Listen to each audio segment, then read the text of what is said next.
Hello and welcome back to an episode of the CTO Show with Mehmet. Today, I'm very pleased joining me from the US, Logan Yonavjak. She is the co-founder and CEO of Founder Readiness Engine. The name give a hint to the audience about what we're gonna discuss today, and this is one of the topics I always love to, uh, you know, discuss with my guests when it comes to relation between founders and investors and all things related to founders actually, and this is where we're going to talk about the founder readiness a lot today.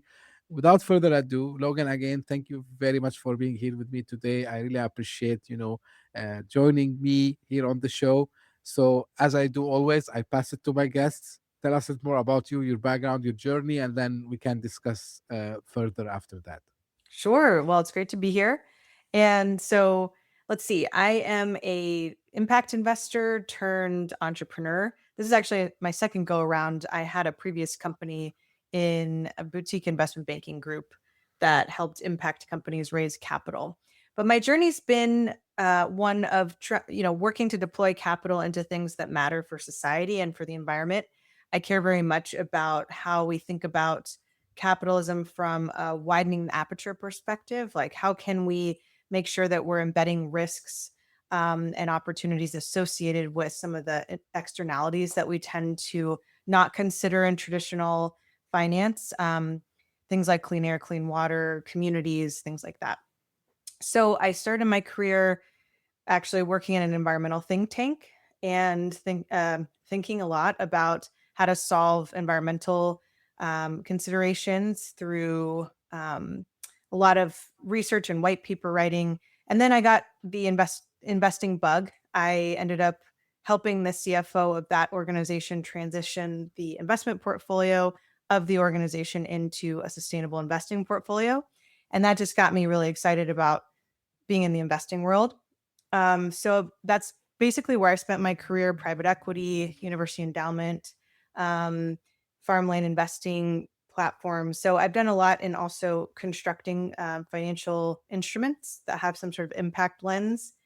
I have an MBA. And more recently, in addition to becoming more interested in early stage technology and entrepreneurship, I got really interested in the role of leadership in actually promoting innovation outcomes. So thinking about how teams are constructed, leadership failures, leadership, you know, visionary leaders who are really accomplishing great things because they are great leaders, but sometimes um, leaders who maybe don't know themselves as well, don't have those same capabilities, trying to take the helm and not really succeeding in what they're trying to accomplish. So it's kind of a leap, but it's been a fascinating journey. I teamed up with a data scientist and psychologist to develop an assessment, a platform to assess leadership capabilities for senior leaders.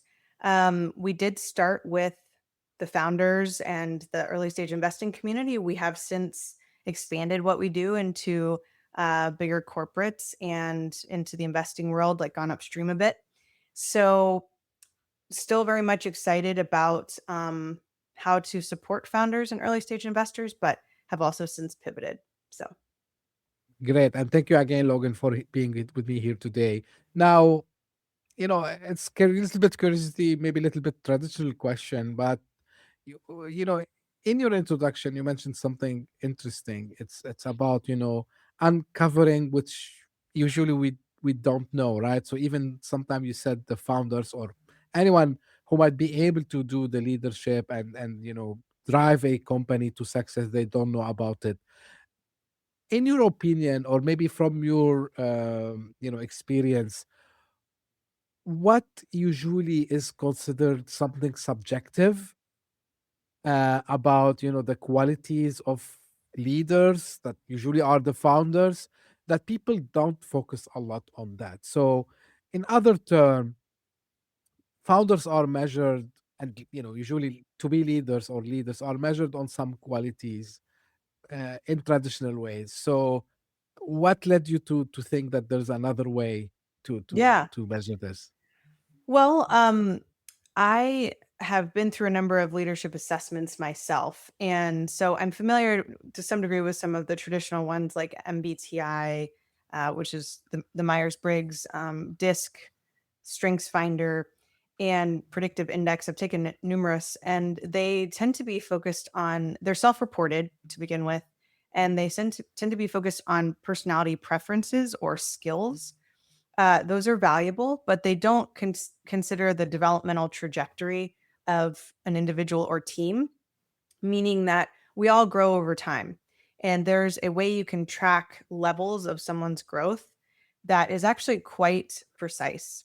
And so there's this whole field of developmental psychology that, because AI just kind of came on the scene, it wasn't able to come into the mainstream for a couple reasons. One is a lot of the approaches to analyzing developmental stages are based on transcript data and humans sitting down and scoring, kind of painstakingly scoring these transcripts.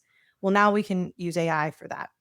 The second is that people sometimes are a little allergic to being ranked um, based on, their peers. And so I think we've spent a lot of time focusing on the presentation of the information and showing that it's not that if you're developmentally lower in some category, you're a bad person or you can't grow. It just means you might not be ready for a certain kind of role that has a lot of complexity, or that's very high pressure, or that's highly relationally oriented.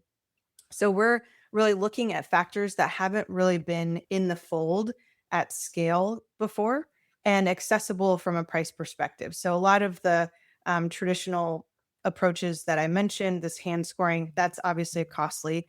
We've been able to drop that so that it's a lot more accessible to people. But, to back up a little bit, I think there's just this sense that I've been part of a lot of interview processes on both sides. Um, Even if you're really good at reading people, I mean, how many times have one of us, anyone who's listening, made a wrong call in Hmm. a conversation? I mean, you're sitting there, you're talking to a really charismatic person, you just really like them, you think they'd be a great fit. You look at their resume like, wow, they worked at X, Y, and Z investment bank. I'm thinking about the finance world. They went to this school, and I know a couple of people in common with them. You get a decent reference, and then you go, okay, well, it seems like you're ready to go. And then they come on and they're non-responsive, or they don't actually um, know how to manage a lot of complexity. Like, they don't know how to juggle multiple balls, and throw a you would throw a task at them and they're like, well, that's not really what I signed up for. So they're not really very entrepreneurial minded. um, so there's just a lot of ways in which hiring goes wrong. There's stats on this. 40 to 50% of corporate hires tend to fail within the first 18 months, meaning they're not meeting their deliverables. And also, most people are unhappy at work. There's a lot of disengagement, a lot of turnover. People are staying at jobs less time. So we're not really, if you look at the research kind of writ large, we're not really being very successful in aggregate at hiring, promoting, etc. So it just seems like there's a better way to do it. I believe also the opposite happens, Logan, right? So because you mentioned just an example where someone who comes, great resume, awesome experience, like flagship name companies maybe, Mhm. and yeah, as you said, like it turns out they're not ready. But what about the other side of the story when we miss on people? Yeah, well, I think that's something I like to talk about a lot. So, have you have you used like gap analysis or negative space analysis in any of your work? Like, do you think when you're kind of using AI, do you ask it to run negative space analyses or I gap learned to do analysis? that. I learned to do that in the hard way, I would say. Well, my co-founder kind of introduced me to this way of talking to AI, and it's changed my life because um, really what that means in plain simple terms is you're looking at what it isn't being said or analyzed. So you're asking either AI or a person to say, in that conversation, what wasn't discussed? Or what did you notice that that person glossed over or didn't talk about? So we're able to look at those patterns in someone's transcript. So we can kind of alert someone to saying, in all of the transcripts that we ran or the assessment questions, they just didn't talk about people at all. They didn't talk about managing teams. They didn't talk about trust or relationship building. Um, that's good to know. And so that's one factor. And the other is that I think we come in with positive and negative biases whenever we're evaluating someone for a hire or trying to build our teams. Some of those are positive biases, but others, you might judge that someone isn't capable of a certain role based on information you have or kind of projections that you are putting onto them, and actually they're going to be very talented. And so we're helping just augment decision making with, hey, what we see from this person is they can hold a lot of balls, they can manage complexity, they're very good under pressure, they're very good relationally. And so those are just things that can help make better decisions. Right. Like it's very interesting. Multiple points you mentioned, and I was like staring, like, because it's coincidence. I'm reading this book, about AI from the sense of decision making and the bias part of it. And I will explain to you why I brought this now. So the book is called Nexus. It's by Noah Harari. He's famous author. Like he wrote like The Sapiens and multi other books Mm, also as well. Um, so in this book, still I didn't finish it by the way, but I'm trying to finish it as soon as possible. Um, he it's kind of philosophical, political, and future of the tech. Now, one thing which, although I come from a technical background, I never thought about it is that when we deal, with any technology, he's focusing on AI because it's like top of mind. right.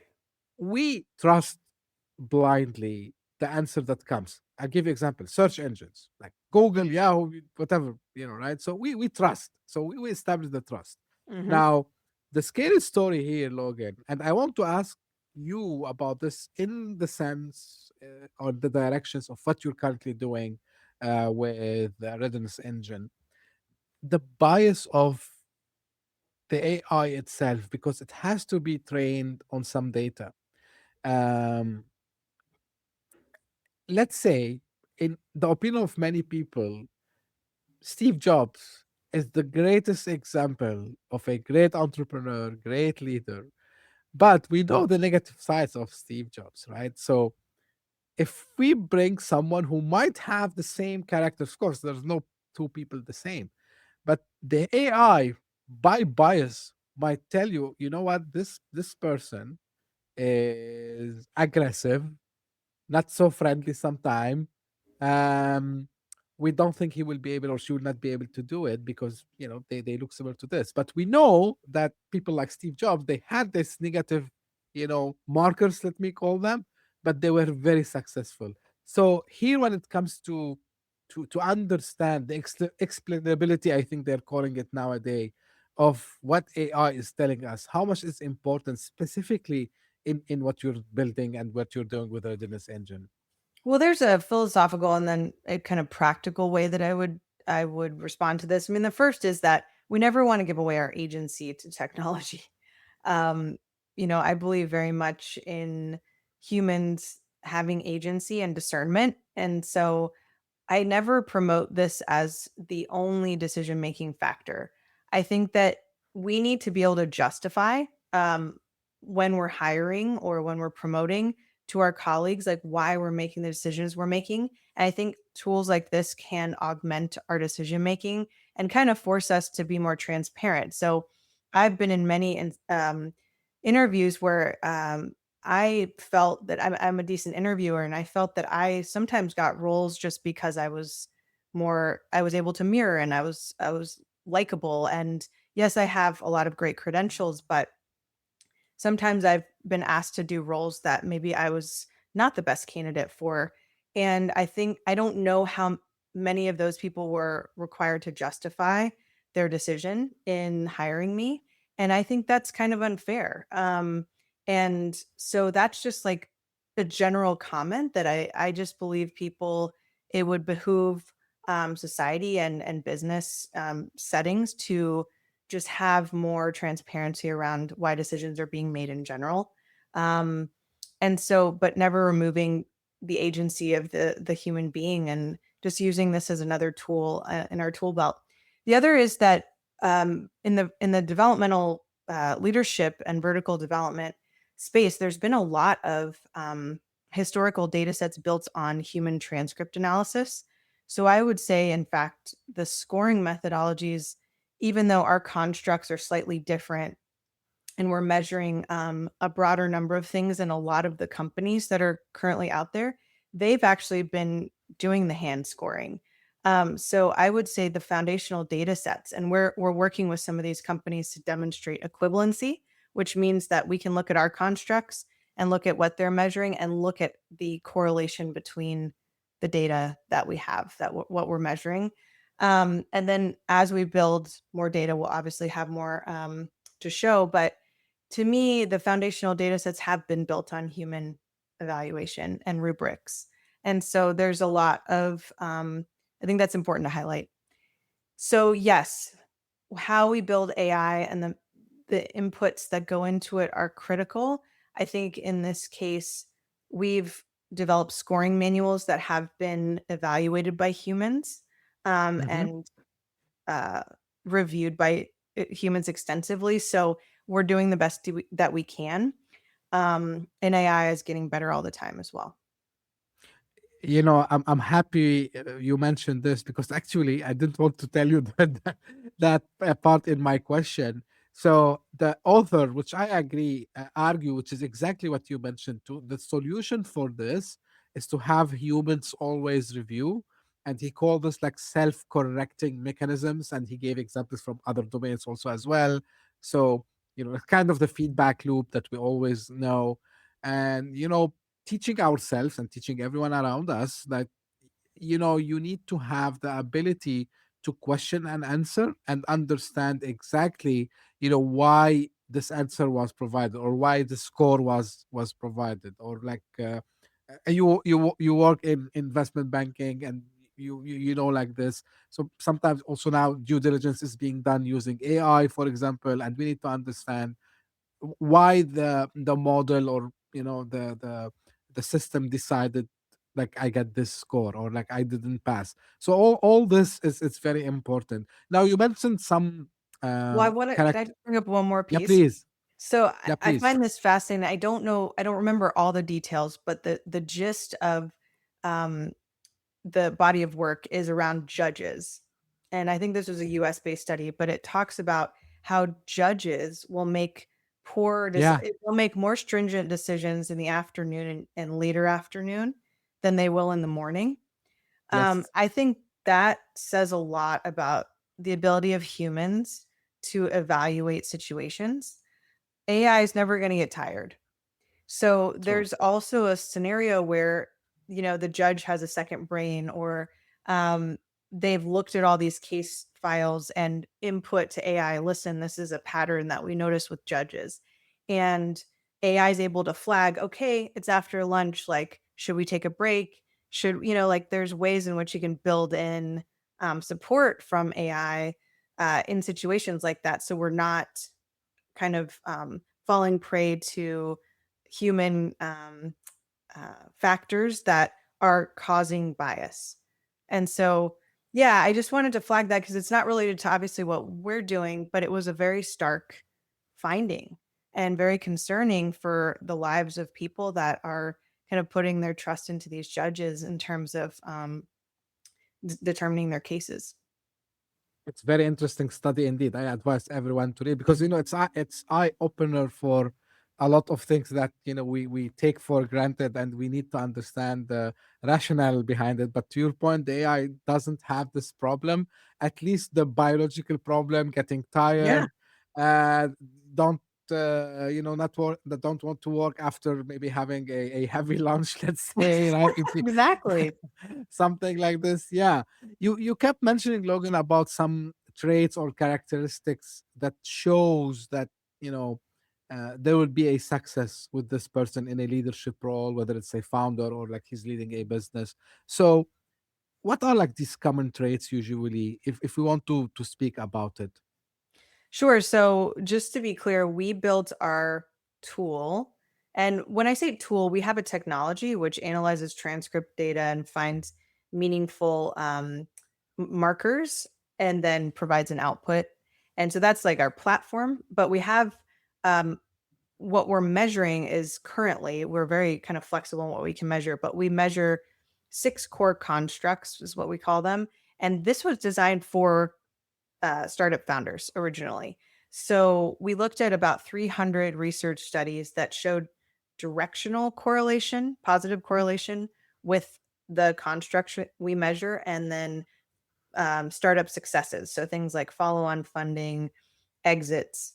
This isn't a perfect body of work in the sense that each construct needs to be validated with additional data. And so that's something we're working on, but the basis of it is looking at the research and what it said.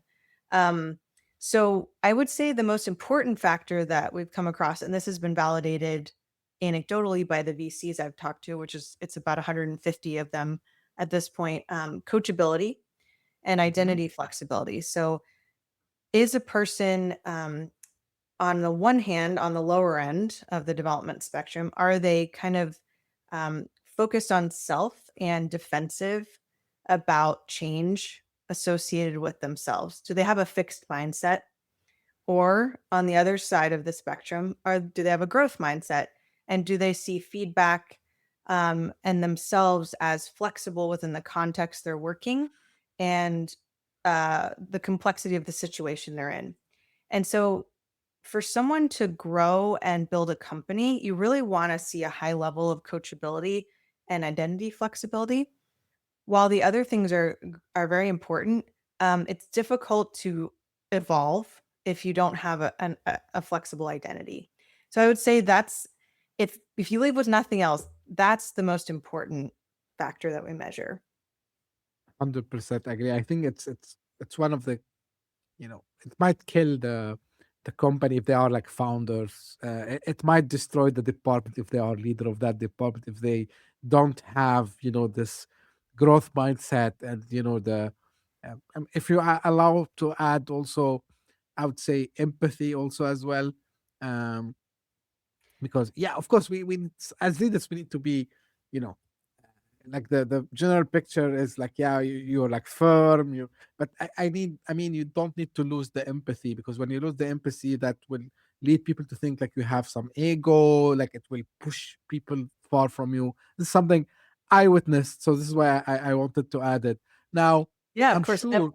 Yeah, Yes, please. relational um intelligence, what we call it, is highly important. Although there's the Steve Jobs factor. I think that Yeah. sometimes we accommodate weaknesses in certain founders because we see a very talented like cognitive ability or ability to hold a lot of strategic complexity. Um, and so there have definitely been concessions given to particular founders who have been very successful. So it's not that, you know, y- we always have the most empathetic leaders, but it's good for those people to surround themselves potentially with people who have a higher degree of relational intelligence, just so they don't have blind spots. And so I Right. think that's how I would frame it. Like people ask me, well, Steve Jobs or Elon Musk, they're kind of known for being harsh or not as empathetic, but they've been wildly successful. I would say they're probably more the exception than the rule. And we, obviously very brilliant individuals, but look at all the people who failed. We don't know them. All the people that failed because they weren't relationally intelligent or were missing those factors. So Exactly. This is what I want to follow up on, and you just mentioned the exactly two examples that I had in my mind. And I think the exception about them is simply we call them genius, right? So yeah, because it's a I good think just they are. shorthand word. Yeah, so they are so talented. Like if I imagine, I have a spectrum in front of me, and you can, see the caliber moving. So of course, like something will give you a, kind of a common, grounded grade, right? So about like how much you score, let's say.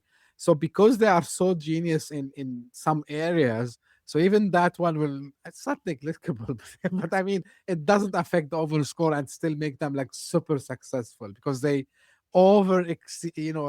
exceeded in some areas that cover on that. And I would say they probably have on their team, it probably maybe hasn't been made explicit, but they probably have more relationally intelligent, colleagues that were able to kind of Yes, help them work through some of the relational issues that they faced. And so I would argue I don't know who those individuals are, but they're probably in the background or foreground, kind of um, taking care of some of that. that makes complete sense to me because I read the biography of Steve Jobs, the Elon Musk one. I don't know why I don't like when people do biographies before they pass away. But anyway, Oh, I I did know. It's I didn't read that yet. But of course, from the videos and all this, to your point, I think one of the factors that they were good at, despite all the controversial, image they have and character they have, I think they are good at attracting the right talents sure. and somehow creating this synergy within the team so everyone get focused on one single goal, which is Yeah. like making this product successful or like achieve this milestone, which is again in leadership it's very very important. Now, have you seen, Logan, any patterns that you correlate? Like, for example, if they have this and they have that, so that means they're gonna have stronger execution. Anything you discovered that surprised you also as well? Well, I would love to come back and talk about when we finish our research study. I would love to share more Sure. because what we are doing is we're taking publicly available data from Y Combinator and Techstars founders and looking at, um, obviously they got funding from those groups, but then any follow-on successes. And we're looking at patterns in the leadership that show up from publicly available transcript data. We'd love to work with those organizations directly and see if founders are willing to opt into some of the internal conversations as well. But we want to start showing some of these bigger trends in terms of like correlations between constructs or you know higher levels of certain constructs and success factors. So we just need bigger data sets to make those claims, but that's definitely something we're working on. Right. You mentioned a few minutes ago about coachability, right? So you if they we can make them coachable.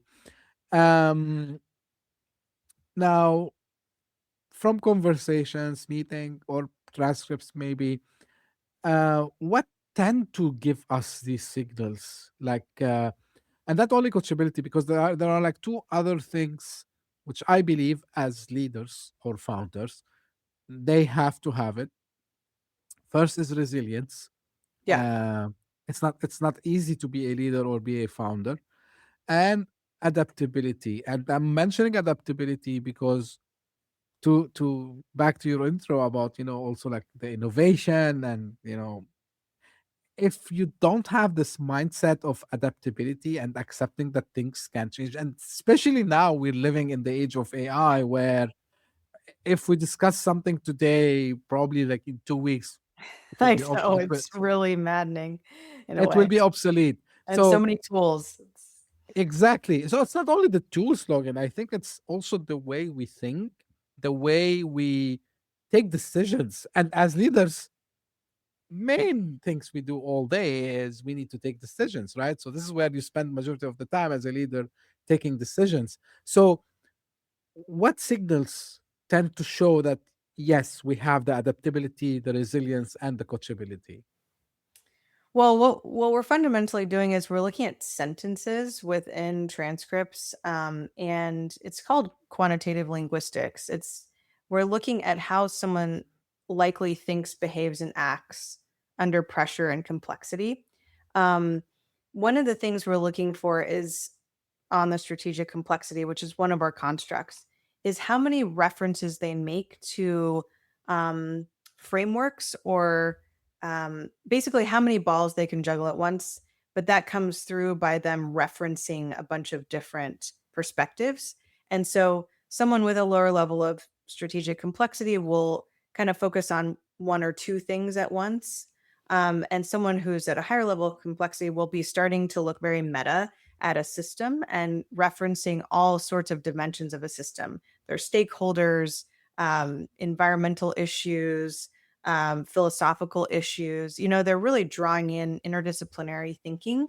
And so that's something you can map and trace in the way someone tells a story or speaks to different perspectives they're holding. So that's just one piece. On the resilience front, we ask questions in our assessments about like um how someone handles stress. And so what you want to see is somebody who's built systems around themselves to handle stress.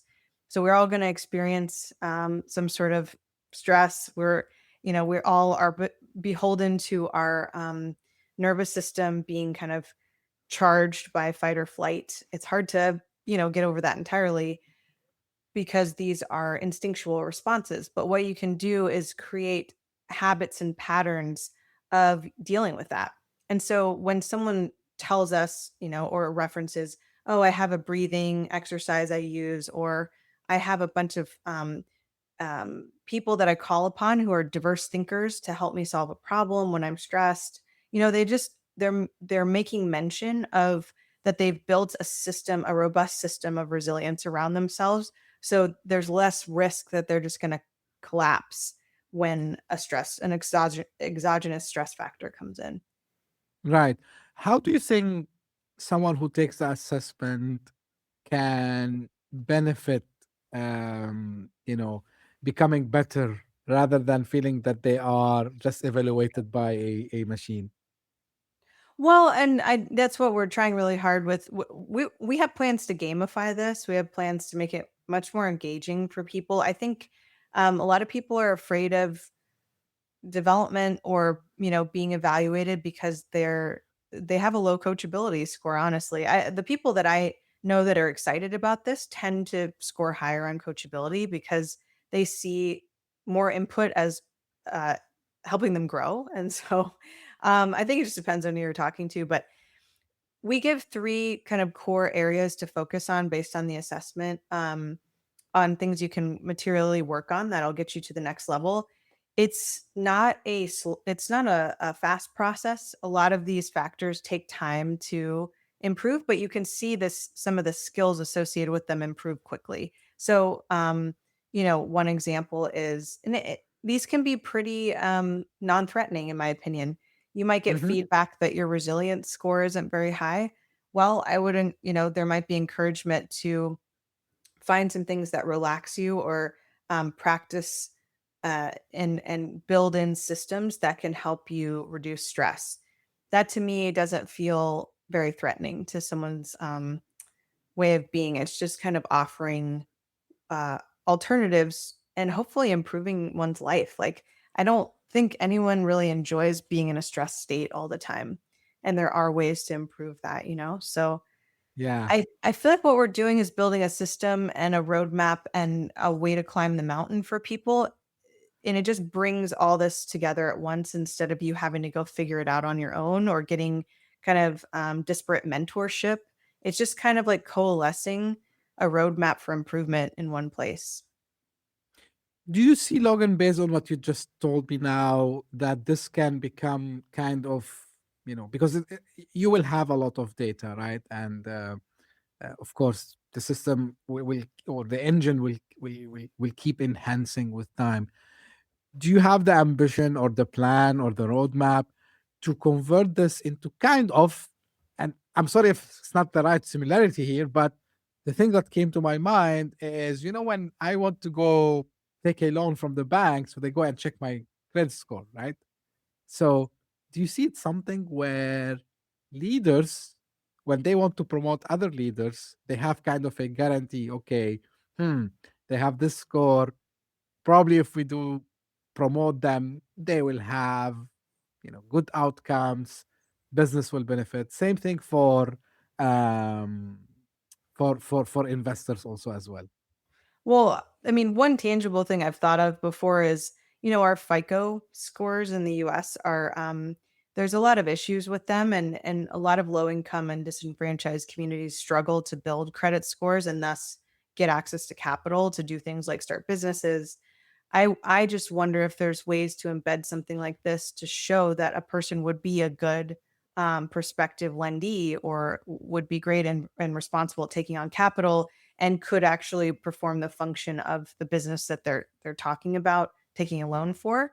Um, I mean, I think there's a future where that could augment existing lending evaluations that kind of rely on antiquated metrics in some ways. So I do think there's potential for a lot of different analyses, and I see it as a developmental infrastructure layer. Like, I think we've just been missing this kind of tool, and again, the AI capabilities just make it scalable. Right. Um, do you have any concerns about, you know, someone would, argue about, the ethical considerations about, organizations utilizing, some, it's not like, I would say too much personal because they're gonna be talking about the business, but maybe like the privacy part of it, and what are like the countermeasures we can do to make sure that it's done the right way, it's not misuse. Again, back to the bias point we just discussed before. Yeah, well, I think a lot of it's disclosure and just, like in some of the work we've done, we just have opt out options for people who, there's some religious considerations that I believe in some Muslim contexts, like people don't want to be on camera, for instance, especially women. There's just there's some considerations that disabilities that we need to consider. We certainly are aware of them, and you just have to give people the opportunity to opt out and give a good reason for it.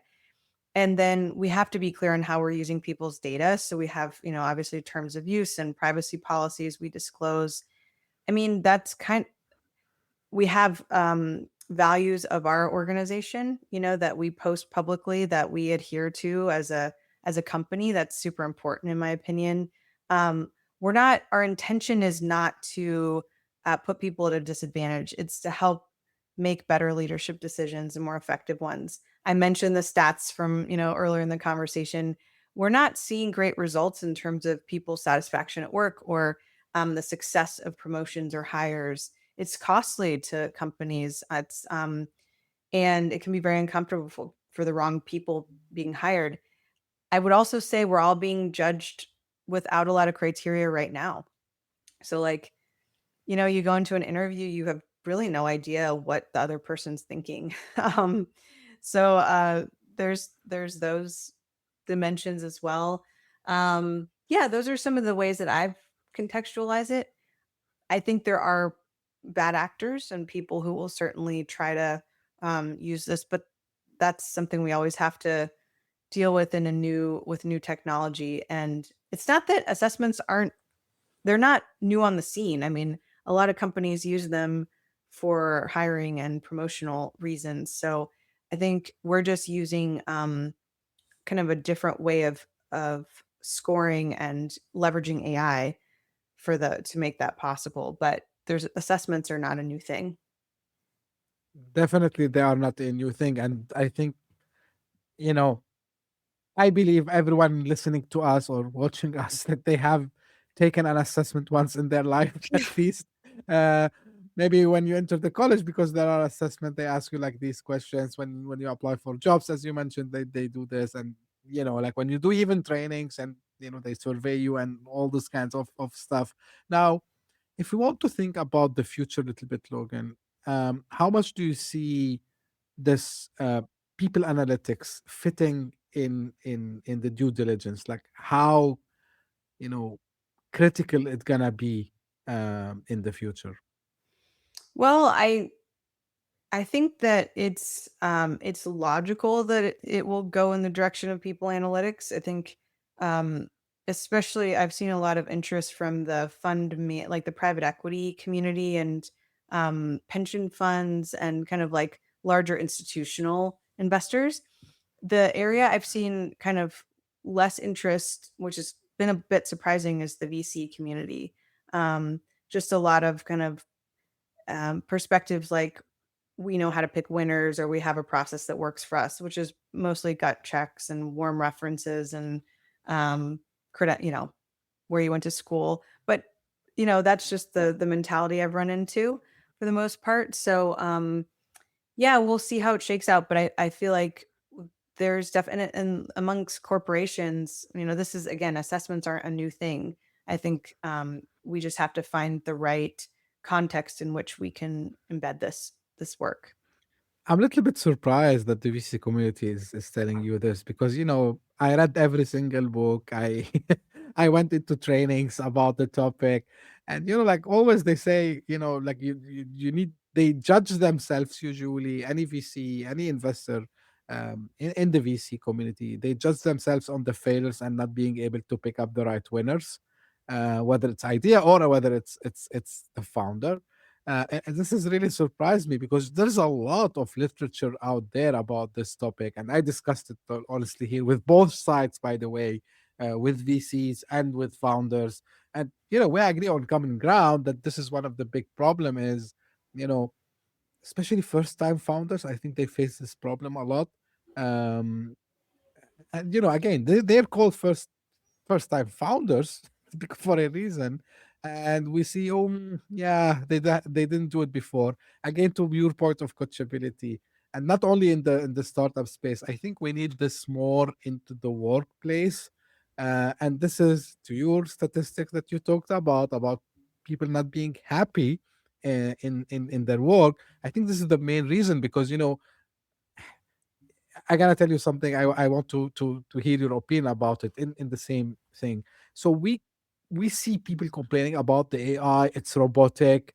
Um, like we're just following prompts and all this. But if you really think about it, actually AI is a mirror of what we are doing, and I think we are so robotic in the workplace. Um, Mhm. from leadership perspective, okay, one-to-one meetings, I don't know, weekly calls, like, and if you bring any leader from one company to another company, they just inherit with them the same mentality, the same thing. If you think about it, it's just a robotic way. It's the same way we accuse Mhm. the machines of being robotic. So actually we do it ourselves. Not sure, if that Interesting makes sense perspective. into this readiness engine that you're working on, Logan. Well, this is more of a pie in the sky opportunity, but so as everyone's building their second brain, not everyone, but a lot of people are building their I'm second trying brain. to. And you what? I'm I'm sorry. trying to. You're trying to. I'm Well, imagine a scenario where you've we've developed your second brain into your highest version of yourself. So we can actually train it to give you advice from a higher developmental perspective than you currently are. And so it's kind of like your aspirational self talking to you and giving you some context on certain situations. I think that could help reduce like roboticism at work. And it's something that I've just been, more fantasizing about it this time. But I think there's potential for role playing and for teams getting together and bringing their best selves to the table and like trying to problem solve from different angles and perspectives. So I'm really hopeful about the use of AI in that context. And that obviously is predicated on people's willingness to use it. But that's just some of the kind of visionary stuff I think we're working on. it's indeed visionary, and I'm excited to see how these things change because I'm maybe repeating myself. We tend to hide these things. Of course, like there was some trend maybe last year or the year before about the what they used to call it, the silent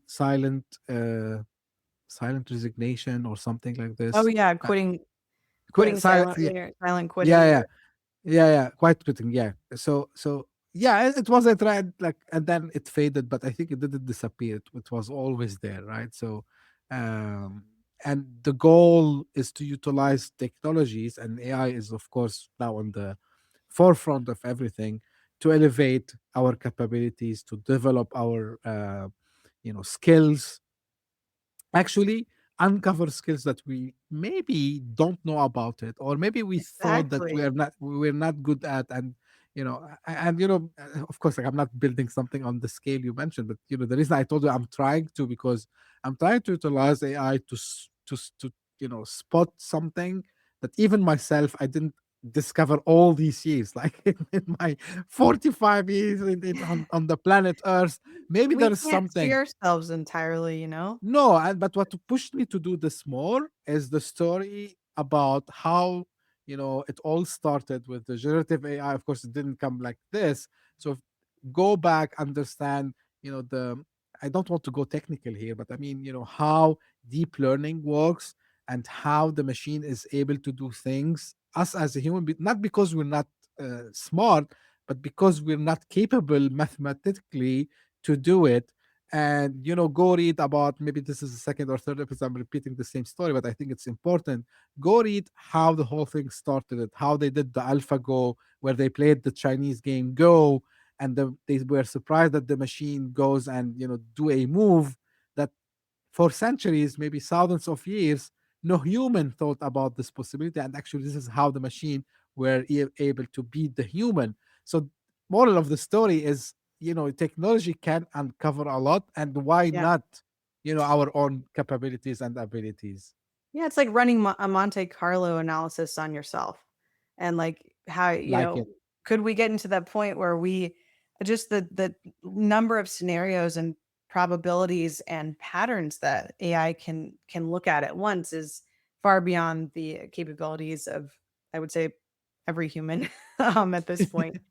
And Yeah, so, yeah, that's kind of what gets me excited is like, but you have to make sure you're comfortable with the underlying data and how it's, how it's actually formulated. So, but yeah, fun things to explore for sure.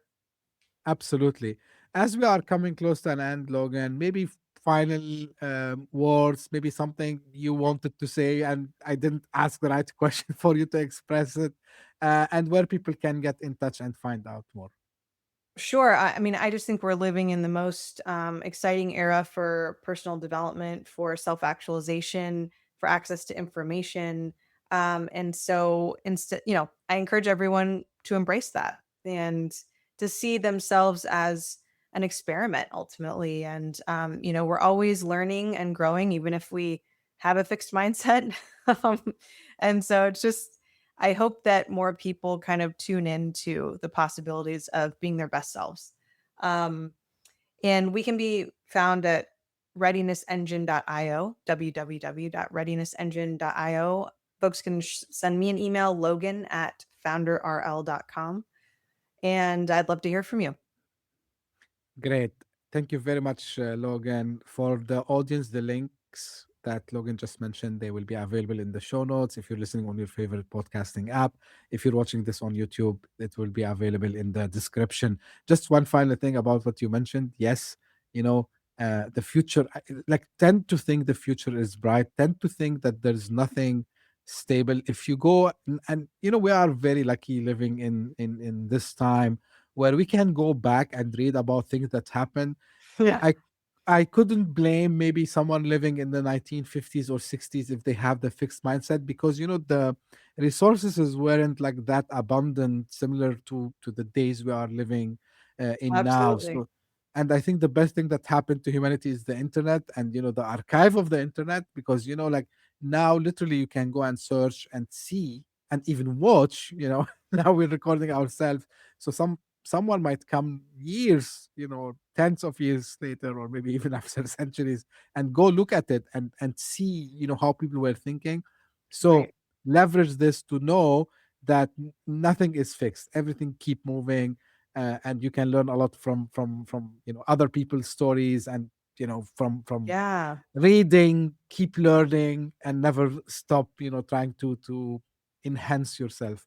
So, Logan, again, thank you very much for the time today, for this great conversation, for the insights you gave us, and of course all the best with what you're building at Readiness Engine.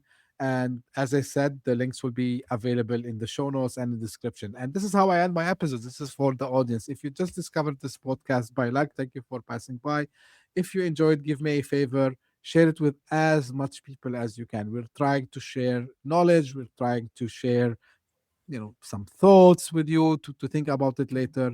And of course, don't forget to subscribe. We are available on all the podcasting platforms, Apple Podcasts, Spotify, and all the others. And if you are watching this on YouTube, also we're available there.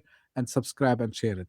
And if you are one of the people who keeps coming again and again, the loyal fans, I call you fans because you became kind of not only fans, even family. Thank you very much for all the messages. Thank you for the feedback. Thank you for even the silent ones who send me from time to time, hey, like we listened, but we didn't have the time to tell you, yes, exactly, I agreed with your guest. Thank you for doing so. I can understand your situation. To your point, Logan, many people are not happy in the work, and this is how I get to know about it. So thank you for you also as well, because all what you have done, and this cannot happen by itself. I don't do anything. I don't push the podcast to go onto the Apple Podcast charts. So we keep trending since 2025 all the way now. We are in mid 2026. So we are always trending somewhere. It's not always fixed. It's we keep changing between countries, and I'm happy that finally I saw North America. So Canada was an entry. I'm still waiting for my friends in the US to give us some push up. So thank you very much for the trust. And as I say, always stay tuned for a new episode very soon. Thank you. Bye bye.